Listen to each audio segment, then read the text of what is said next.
Radio Católica. Radio Católica. Unidos por Cristo y María. Unidos por Cristo y María.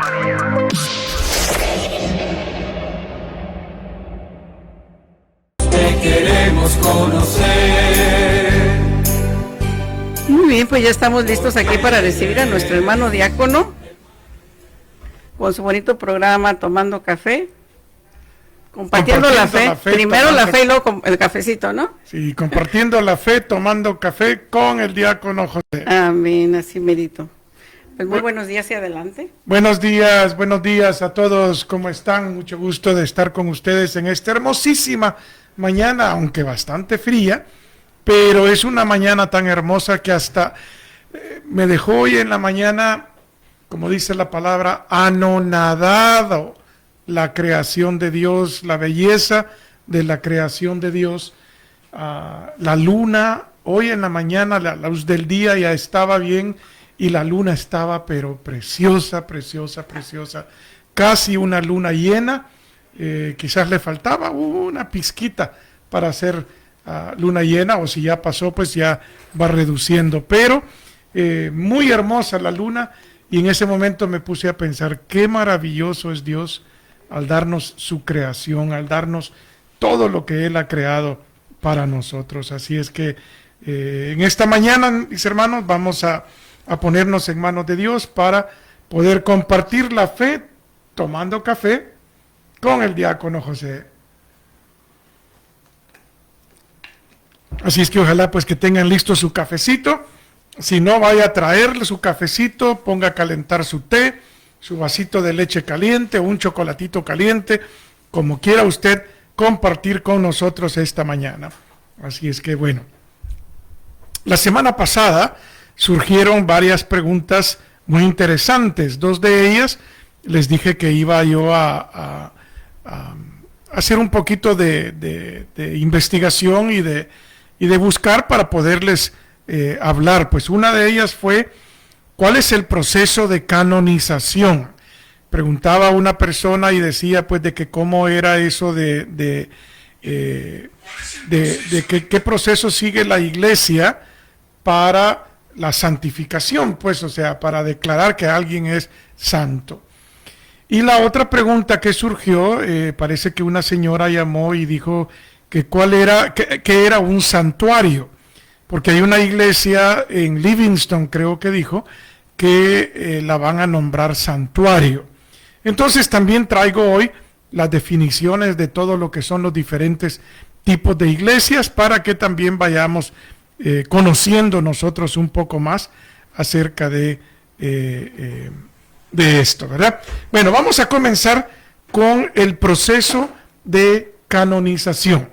El proceso de canonización es el proceso por medio del cual la iglesia reconoce las virtudes de que una persona tuvo durante su vida y los declara santo.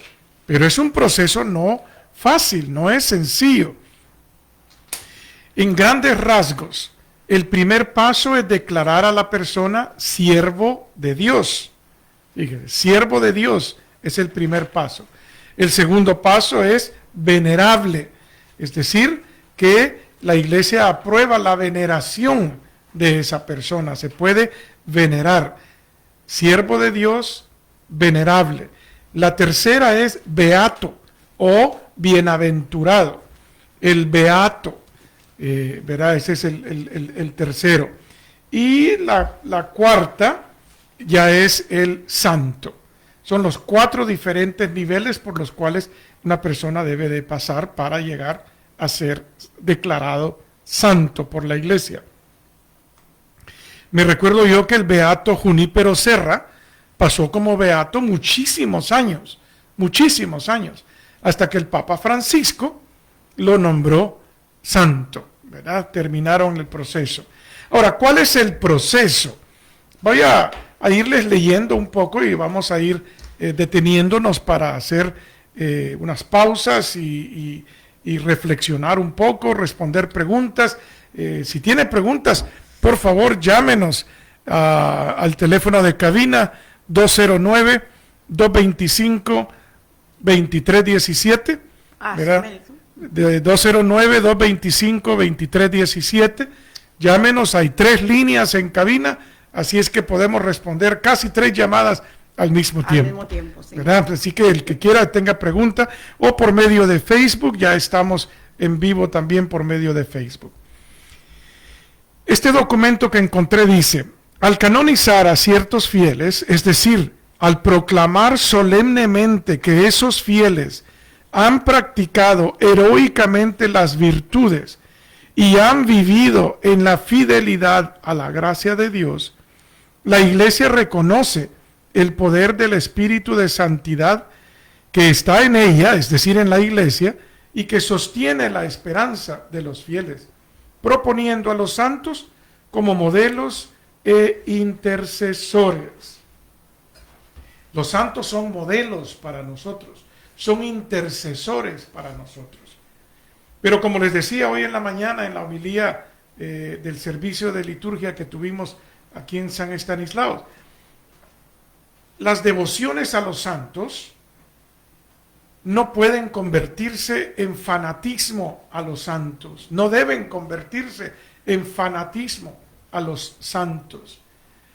Una devoción que no me lleve hacia Cristo no es una buena devoción, es fanatismo. Si me quedo con el santo y nunca paso del santo, nunca paso de María hacia Cristo, entonces es fanatismo, no es una devoción sana. Los santos y santas han sido siempre fuente y origen de renovación en las circunstancias más difíciles de la historia de la Iglesia. Bien, también todo esto lo podemos encontrar un poco acerca de esto en el Catecismo de la Iglesia, en el número 828, 828. Etapas en un proceso de canonización. Está calientito mi café, delicioso. Sabroso. Son 4 pasos. Primero, siervo de Dios. ¿Dónde comienza el proceso? El obispo diocesano, es decir, en la diócesis donde vivió esa persona, y el postulador de la causa, es decir, quien está proponiendo a alguien para canonizarlo. Dice, el obispo diocesano y el postulador de la causa piden iniciar el proceso de canonización. Presentan a la Santa Sede un informe sobre la vida y las virtudes de esa persona. Es decir, el obispo con el postulador preparan un documento que contiene la historia de la vida, las virtudes de esa persona. En su turno, la Santa Sede, por medio de la Congregación para las Causas de los Santos, examina el informe. Es decir, ellos reciben el informe de ese obispo y ese postulador, y esto ya, la Congregación para las Causas de los Santos está en Roma, está en el Vaticano. Ellos examinan el informe y después de examinarlo, si creen que sí es merecedor de continuar el proceso, entonces dictan un decreto diciendo que nada impide iniciar la causa. Iniciar la causa. No quiere decir que ya esté declarado santo, no. Que van a iniciar la causa para ver si se declara santo. Este decreto es la respuesta oficial de la Santa Sede a las autoridades diocesanas, es decir, a la diócesis que ha pedido iniciar el proceso canónico. Este decreto se llama nihil obstat, nihil obstat. Obtenido este decreto, el obispo diocesano dicta entonces el decreto de introducción a la causa del ahora siervo de Dios. Desde este momento ya se puede referir a esa persona como siervo de Dios. Cuando alguien es referido como un siervo de Dios, quiere decir que ya está en el proceso oficial de causa para buscar si se puede o si es merecedor de ser llamado santo, ¿verdad? Bien. Ese es el primer paso. El segundo paso, como les dije, es pasar a ser venerable. Esta parte del camino comprende 5 etapas. La primera etapa es el proceso sobre la vida y las virtudes del siervo de Dios. Hay un tribunal asignado por el obispo que recibe testimonios de las personas que conocieron al siervo de Dios. Es decir, este tribunal va a recibir, van a llegar personas, como ya el obispo declaró que esta causa se está llevando a cabo, se es conocido en la diócesis, entonces se publica y dicen, en tales fechas el tribunal va a estar escuchando testimonios. Entonces las personas que quieran compartir testimonio sobre las virtudes, sobre la vida de la persona, porque lo conocieron, no porque le contaron, porque conocieron a la persona, entonces van y dan su testimonio, ¿verdad? Este tribunal diocesano no es quien va a dar sentencia de decir sí se va a nombrar santo, no. Este tribunal, su única función es recoger los testimonios, documentar los testimonios de las personas que conocieron o que tienen conocimiento de primera causa acerca del siervo de Dios. La sentencia de si procede o no está reservada a la congregación para la causa de los santos. La segunda etapa es el proceso de los escritos. Es decir, si esta persona dejó escritos, dejó algo por escrito, homilías, cartas, documentos que escribió esta persona, entonces todo eso se recoge y hay una comisión de censores, ¿verdad? La segunda etapa se llama, como de nuevo, el proceso de los escritos.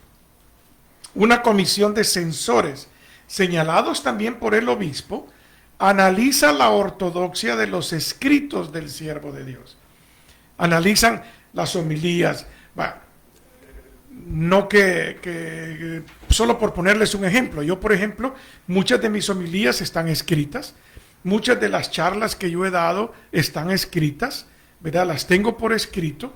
Entonces, así se recogerían y esta comisión de censores nombrados por el obispo diocesano va a analizarlas, va a estudiar esos escritos. La tercera etapa se inicia después de terminados los testimonios y los escritos. El relator de la causa, nombrado por la Congregación de las Causas de los Santos, elabora un documento denominado positivo. Es decir, los testimonios y los escritos son enviados ahora a la Congregación para las Causas de los Santos. Allá entonces hay un relator, se llama, que es el que recoge los testimonios allá en el Vaticano y los escritos, y escribe un documento denominado positivo. En este documento se incluyen, además de los testigos y los principales y los escritos, los principales aspectos de la vida, virtudes y escritos del siervo de Dios. Es un documento que ya va tomando forma más acerca de la vida, las virtudes, los escritos y los testimonios que la gente da acerca de el siervo de Dios. La cuarta etapa en este proceso es la discusión de ese documento positivo. Este documento, una vez que es impreso, es discutido por una comisión de teólogos consultores, nombrados por la Congregación de las Causas de los Santos allá en Roma. Después, en sesión solemne de cardenales y obispos, la Congregación para la Causa de los Santos, a su vez, discute el parecer de la comisión de teólogos. Es decir, una vez la comisión de teólogos ha alcanzado una decisión, se la presentan en una reunión formal a la reunión de cardenales y obispos de todo el mundo, ¿verdad? Cardenales y obispos que están reunidos le presentan el resultado. Si su recomendación es que continúe el proceso, entonces la quinta etapa es el decreto del Santo Papa. Si la Congregación para las Causas de los Santos aprueba el documento que se llama positivo, el Santo Papa dicta el decreto de heroicidad de virtudes. El que era siervo de Dios pasa ahora a ser considerado venerable. Venerable. Entonces el primer paso era siervo de Dios, ahora viene el paso que es venerable, ¿verdad? Que es el segundo de los cuatro. De los cuatro pasos es el segundo. El tercero es el beato o bienaventurado.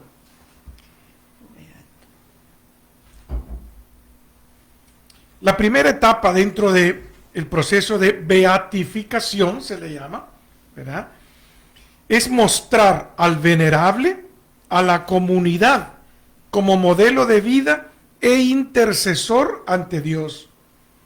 Para esto pueda ser el postulador de la causa, para que esto pueda ser, el postulador de la causa debe probar ante la Congregación para las Causas de los Santos lo siguiente. Debe de probar la fama de santidad del venerable. Es decir, que el venerable gozaba de una fama de santidad, que las personas decían, si es que la santidad de esta persona era notable, esta santidad, y tiene que demostrar. Para ello elabora una lista con las gracias y favores pedidos a Dios por los fieles por intermedio de el venerable. Es decir, si ya hay personas que están pidiendo la intercesión del venerable, ahí se está documentando qué es lo que están pidiendo. Y aquí es donde viene que debe de probarse la realización de un milagro atribuido a la intercesión del venerable. El proceso de examinar este presunto milagro se lleva a cabo en la diócesis donde ha sucedido el hecho y donde viven los testigos. Generalmente el postulador de la causa presenta hechos relacionados con la salud o la medicina. El proceso de examinar el presunto milagro debe abarcar dos aspectos. Primero, la presencia de un hecho, es decir, por ejemplo, la sanación, que los científicos, es decir, los médicos, deberán atestiguar como un hecho que va más allá de la ciencia. Ese es lo primero, que ese hecho, que ese milagro, ese supuesto milagro, si es una sanación, debe de ser comprobada por los médicos que va más allá de la medicina, que eso es algo que la medicina no lo pudo haber hecho. Y luego debe de probarse que fue por la intercesión del venerable siervo de Dios en la realización de este hecho, que señalarán los testigos del caso. Es decir, que hay prueba suficiente que se le pidió al venerable su intercesión. Durante la segunda etapa de la Congregación para las Causas de los Santos, se examina el milagro presentado. Ahora que ya se vio el milagro, que se recogió las pruebas de santidad, la fama de santidad, y ahora este milagro ya se le presenta a la Congregación para las Causas de los Santos, dos médicos, peritos designados por la Congregación, examinan si las condiciones del caso merecían un estudio detallado. Su parecer es discutido por la consulta médica de la Congregación para las Causas de los Santos, que consiste de 5 médicos expertos. 2 médicos miran primero y si creen que hay mérito, se lo pasan a la comisión de los 5 médicos para que lo discutan. El hecho extraordinario presentado por la consulta médica es entonces discutido por el Congreso de Teólogos de la Congregación para las Causas de los Santos. Fíjese cómo va. Se recoge el testimonio de la santidad, la fama de la santidad, se recoge la información del milagro, eso se le presenta a la Comisión Médica Diocesana. Una vez ellos determinan que sí hubo causa, mérito, se lo pasan a la Congregación para las Causas de los Santos. Ellos tienen 2 médicos que estudian el reporte, se lo pasan a los 5 médicos de la congregación y luego se lo pasan a los teólogos de la congregación, que son 8 teólogos que estudian la relación que existe entre el hecho señalado por la consulta médica y la intercesión atribuida al siervo de Dios, al venerable. Todos los antecedentes y los juicios de la consulta médica y del Congreso de Teólogos son estudiados y comunicados por un cardenal, se le denomina cardenal ponente, a los demás integrantes de la congregación, reunidos en sesión. Luego, en sesión solemne de los cardenales y obispos de la Congregación para las Causas de los Santos, se da su veredicto final sobre el milagro.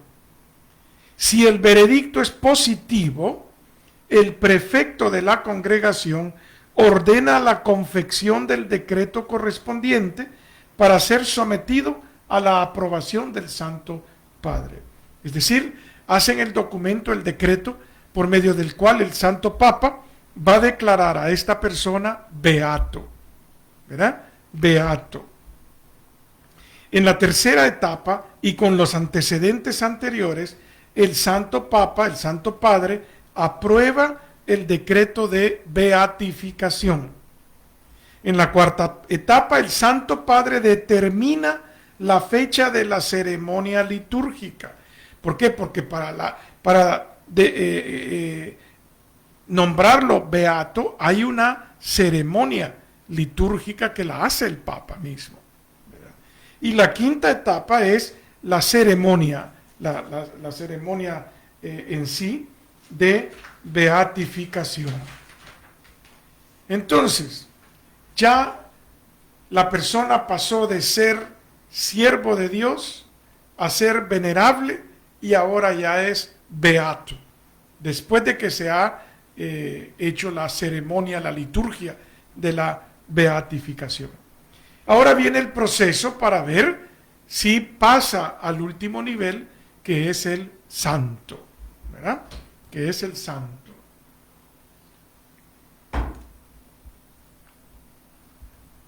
Vamos a ver.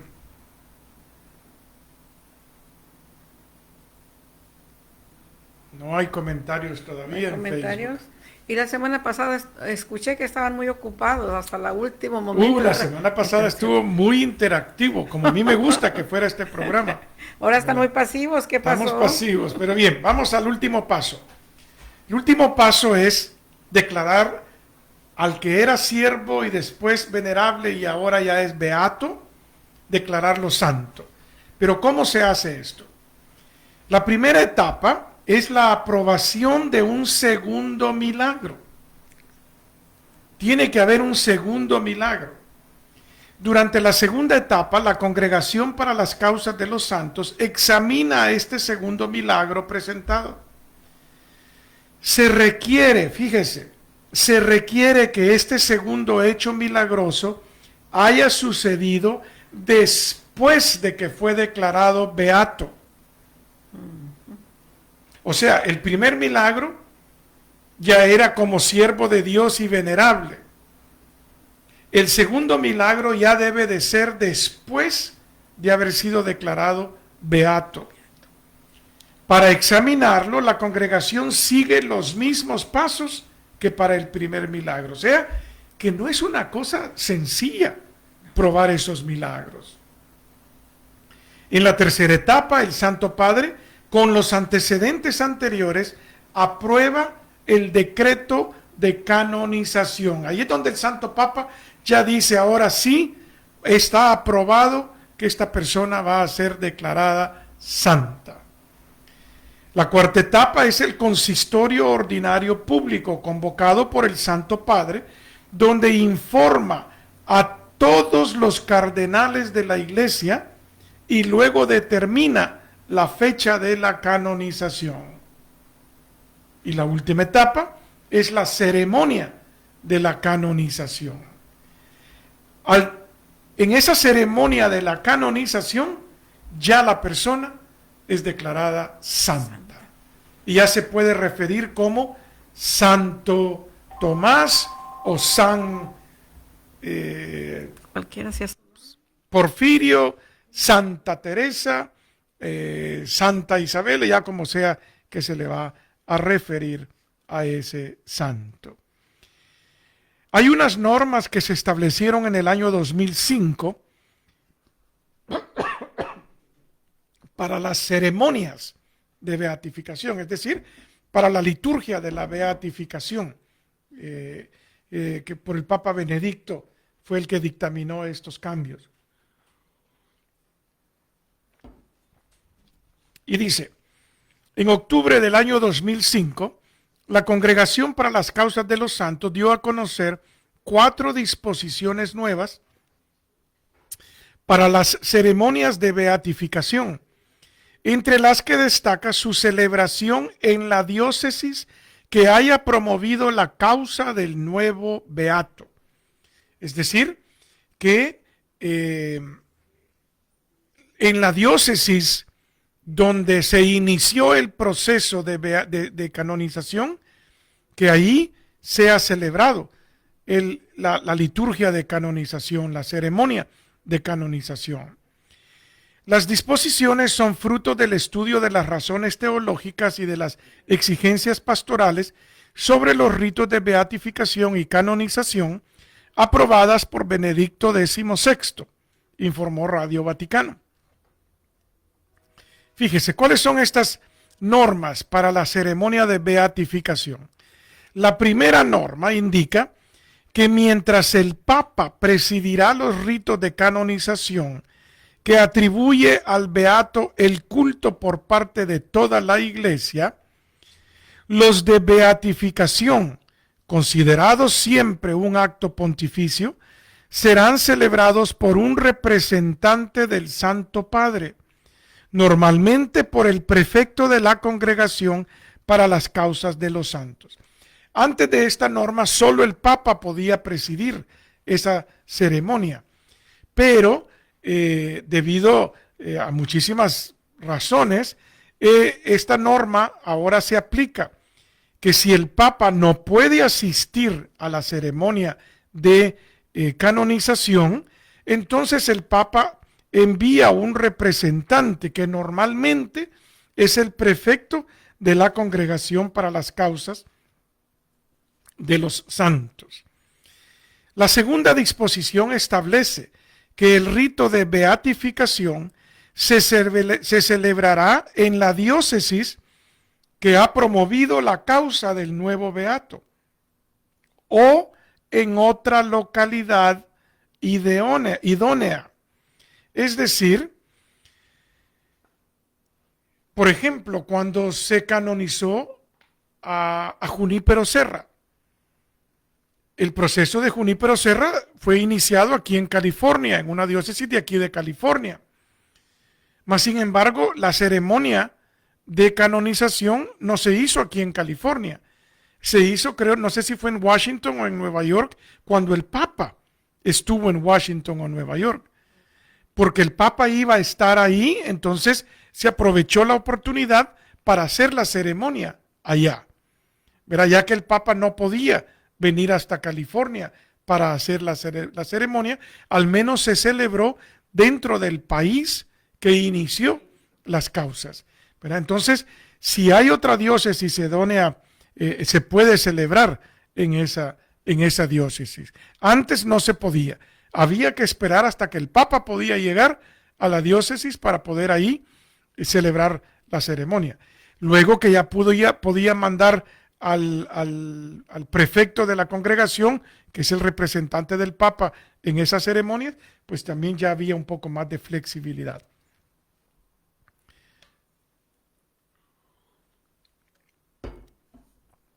En tercer lugar, se indica que por solicitud de los obispos o de los actores de la causa, considerando el parecer de la Secretaría de Estado, el mismo rito de beatificación podrá tener lugar en Roma. Es decir, si los que promovieron la causa le piden a la congregación y al Papa que ellos quieren que la canonización sea en Roma, entonces se puede hacer en Roma.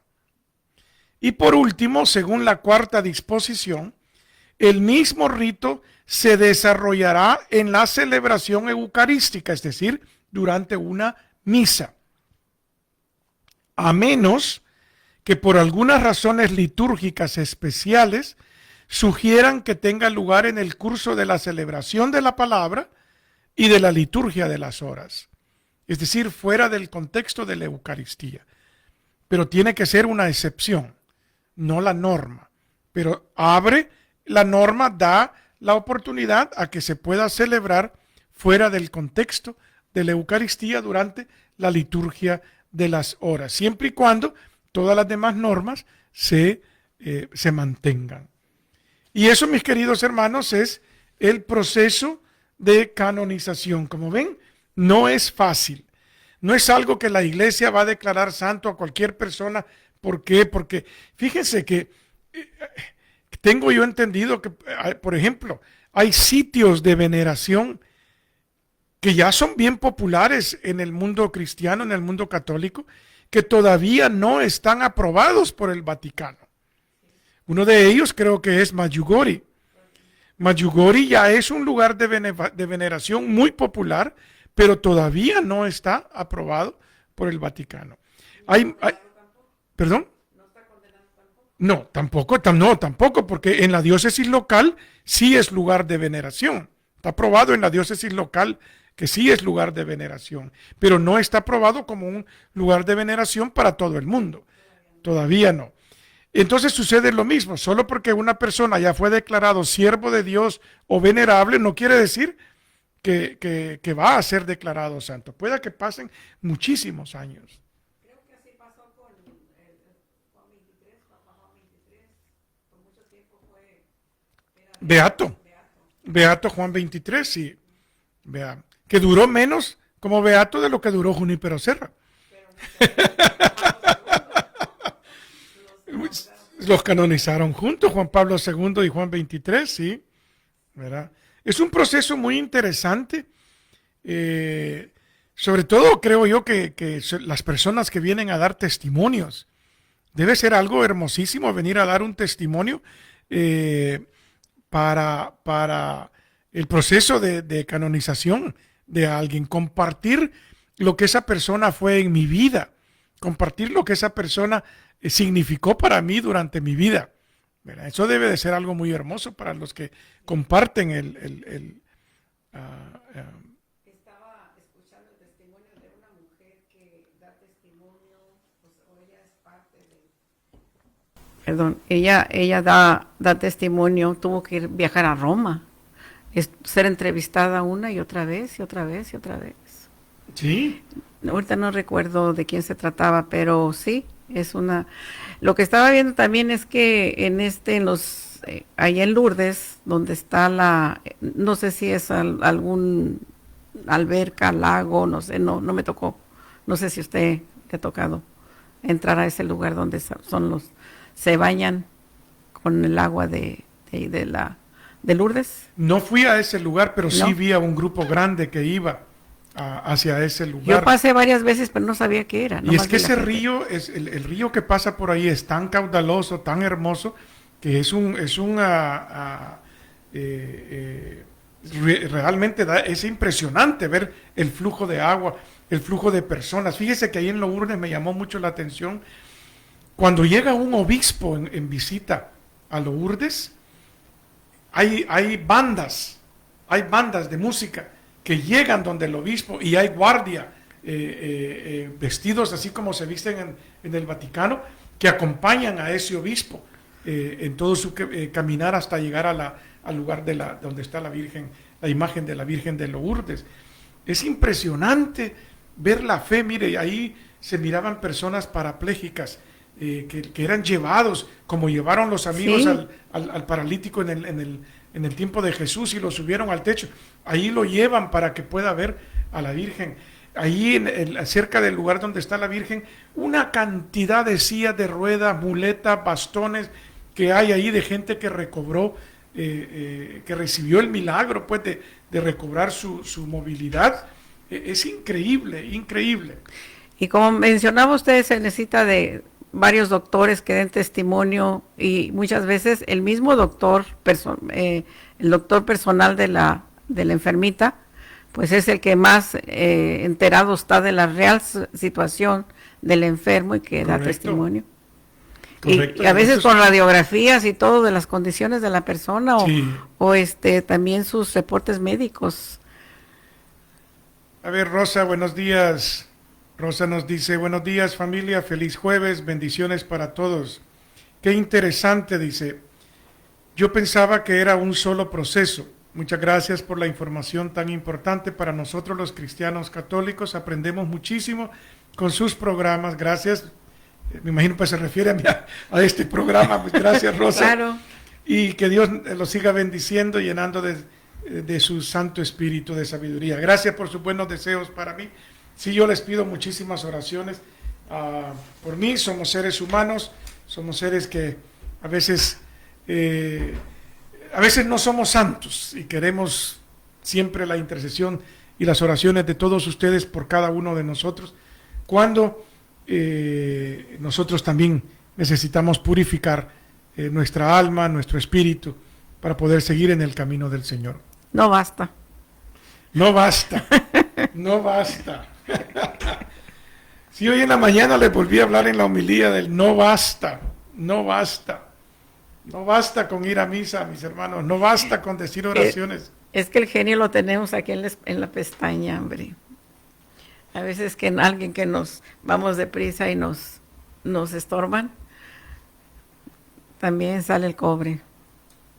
Es cierto. Sí. Necesitamos mucha oración todos. Bueno, no sé si tenemos Iba a continuar ahora con lo que es santuario, basílica y tiempo, todo. sino que íbamos a continuar con las otras que son las... Oiga, ¿qué lo hice? Quizás no lo saqué de la impresora. Antes de que se me pase, quiero preguntarle, diácono, ¿va a haber una misa especial, me preguntaban? ¿Donde va a venir el obispo? Sí, hoy por la noche. Hoy por la noche me Hoy preguntan. por la noche a las 6 de la tarde en su iglesia de San Estanislaos, en el Boulevard Meis, la iglesia grande, la iglesia nueva. Nueva le decimos y ya tiene 13 años. Ahí va a venir el obispo esta tarde a las 6 de la tarde. Van a haber varios sacerdotes celebrando. Van a venir autoridades civiles. Se han invitado a los alcaldes de las ciudades aquí cercanas, de Modesto, de Siris, de Turlock, de todas las partes sur de la diócesis.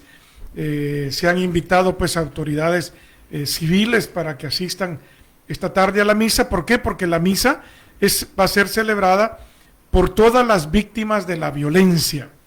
Por todas las víctimas de la violencia va a ser celebrada esta Santa Misa el día de hoy a las 6 de la tarde en la iglesia San Estanislao, en el 1200 del Boulevard Meis, ¿verdad? Cerca de la esquina del Boulevard Meis con la calle Carpenter, la iglesia nueva, pues para los que puedan venir por primera vez, puedan estar con nosotros esta tarde, ¿verdad? Yo voy a estar ahí desde temprano arreglando todo, las cosas de la liturgia, para que cuando el obispo venga pues ya encuentre todo listo.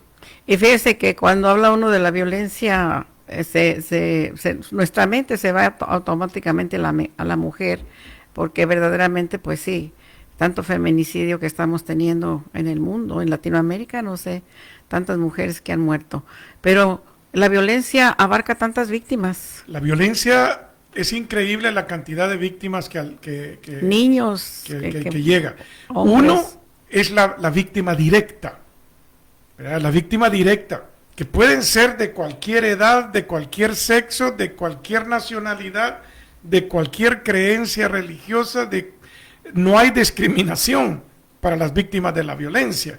La violencia puede ser una persona, pues niño, mujer, hombre, anciano, de todo. Y están también las víctimas indirectas. Fíjese que yo tuve la bendición de asistir a una preparación para hacer ministerio con las personas que han sufrido la pérdida de un ser querido por la violencia. Fue un retiro que tuvimos fueron 3 días, me parece, de unas charlas tan intensas. Estaba ahí, fíjese lo curioso, estaba ahí una persona que hasta el último día compartió quién era, y era parte de las personas del retiro, pero hasta el último día compartió. Que fueron a vivir el retiro. Que fueron a vivir el retiro. Hasta el último día compartió quién era él. Él es una persona que asesinó a una víctima, y en el tiempo, 20 y tantos años que estuvo en la cárcel, en ese tiempo él pudo arrepentirse de lo que había hecho y encontrar la paz con Jesucristo. Y él dio su testimonio. Él dio su testimonio del daño que él causó y de lo que la violencia causa, ¿verdad? Y dio su testimonio de su propio sufrimiento al darse cuenta de lo que él había hecho.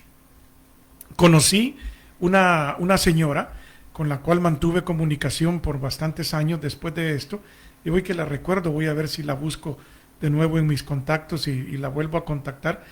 Ella tenía 2 hijos. Los 2 hijos salieron una noche a celebrar la graduación de la hija, o la fiesta de graduación de la hija. El novio de la hija fue el que los llevó, y el novio terminó asesinando a los 2, ¿verdad? Perdió a sus 2 hijos la misma noche. Ella, cuando compartió su testimonio fue un testimonio de perdón hacia el novio de la hija. Algo increíble. Pero lo que quería yo decirles, en ese retiro nos repartieron papelitos para un caso que íbamos a estudiar. En ese papelito cada uno de nosotros tenía un papel diferente. Miren, el caso que estudiamos fue un accidente de tráfico, donde una persona embriagada ocasionó el accidente y mueren 2 personas en el otro. Y entonces cada uno de nosotros tenía que representar el rol que nos habían dado, el papel que nos habían dado de esa situación. Hay veces que uno no piensa, uno cree que solo fue las personas que venían en el carro. No, están las personas, bueno, obviamente los familiares de las personas que venían en el vehículo. Pero está la primera persona que respondió al accidente, que vio el accidente y que llegó y que trató de hacer algo. Esa persona también fue víctima de la violencia, ¿verdad? ¿Qué sucedió cuando los paramédicos, los bomberos, la policía, el reportero, la enfermera donde llevaron a la persona que todavía estaba viva y murió en el hospital, los médicos que lo atendieron, en fin, hay una ramificación de tantas personas que son afectadas por un simple acto de violencia, de negligencia, de ese tipo. Entonces, por eso, esta misa de hoy primordialmente es por las víctimas directas, pero yo en lo personal voy a también estar pidiendo por las familias, por las víctimas indirectas de la violencia, por todos aquellos que indirectamente han sido afectados por la violencia, ¿verdad? Que hay que pedir por ellos también. Entonces, hermanos, yo los invito hoy a las 6 de la tarde en la iglesia de San Estanislao, en el 1200 del Boulevard Mays, aquí en Modesto.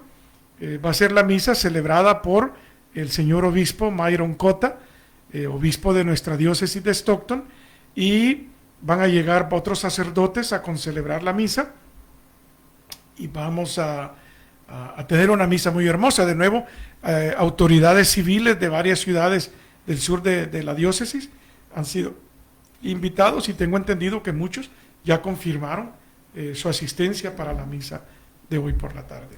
Víctimas también de la falta de justicia. Hay